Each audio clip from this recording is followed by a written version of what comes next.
by Taffy M. Harker ahead of an emotional and historic visit to Ghana in 2009. Barack Obama criticized the theatrical blame game African leaders employ all the time to disclaim the failings and debunked the extensively disseminated myth that the West and not zanu-pf is responsible for the economic tribulations that afflict Zimbabwe. Former U.S. President Barack Obama said, "I think part of what's hampered advancement in Africa is that for many years we've made excuses about corruption or poor governance, that this was somehow the consequence of neocolonialism, or the West has been oppressive, or racism. I'm not a believer in excuses. Whenever a ruling party in Africa faces tough electoral accountability for its economic and political failures, undue responsibility is swiftly heaped on the US and EU nations.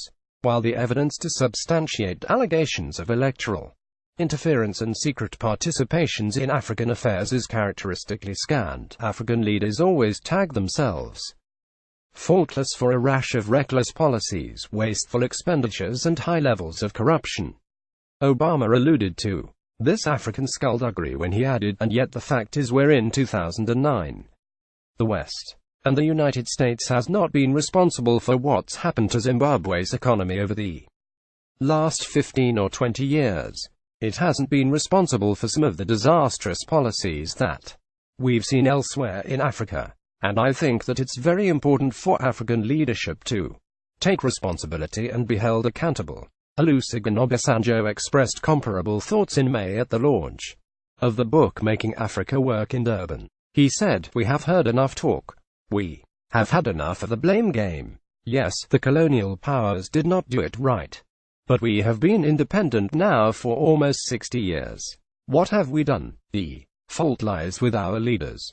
In Zimbabwe, the so-called economic sanctions did not stop former First Lady Grace Mugabe from acquiring super-extravagant properties."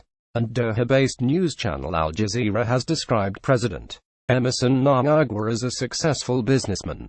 Interestingly, how did a 37-year-long civil servant become a wealthy businessman? Anyway, this is just it. How has the West advanced unethical conduct by state officials? Take your pick from an appalling collection of local catastrophes that have emptied the Zimbabwean treasury over the years and decipher this. How did the West instigate the War Victims Compensation Fund debacle, the ZINARA scandal, the NRZ crisis, the Kiadzwa Diamond scandal, the Harare Airport scandal, and the Zisco Steel scandal? You can blame the West for the devastating electoral woes all you want, but how did the West prevent Zimbabwe from conducting free and fair elections in the past? Did the West sanction electoral violence in 2000 and 2002?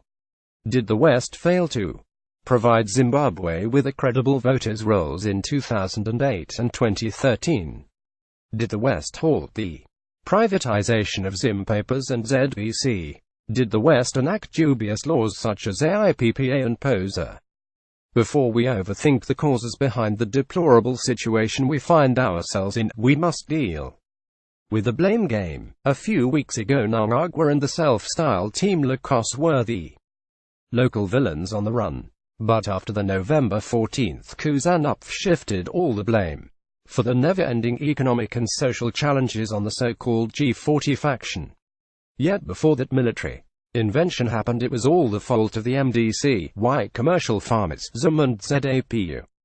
In that order, all hope is not lost, though we can look to West Africa for electoral inspiration. Ghana has shown that holding trustworthy elections and actively supporting a functional democracy go hand in hand with economic growth in a post-independent African nation. And we can refer to flawless representations of African dictatorships to appreciate what an undemocratic state looks like. Equatorial Guinea, DR Congo, Egypt, Libya, Mali, Burundi, Burkina Faso and Central African Republic have, after celebrating military coups, all failed to establish viable states.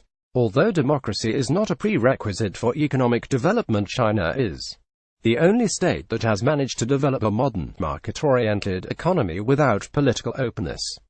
Elsewhere, in places such as North Korea, Venezuela, Zimbabwe and DR Congo, a lack of democratic liberties has facilitated state-level corruption and debilitating poverty. With a sycophantic state media and repressive security sector in place, corrupt and totalitarian representatives find it easy to obfuscate the incapacitating actuality. If state thuggery, North Korea is ranked 174 out of 176 countries on the Transparency International Corruption Index for 2016. Venezuela is ranked 164. DR Congo on 156 is just above Zimbabwe on 154. But that is not all. As things stand, the despotic Nicolas Maduro has evolved to become a tougher and grimier opponent than opposition parties in Venezuela reckoned a few years ago. So has Joseph Kabila in DR Congo. And with time so will Mnangagwa in Zimbabwe. People must demand substantial reforms and free and fair elections. Only the people can free themselves from the crushing weight of the African blame game. Twitter @Tafamhaka, Facebook @Tafiranyika.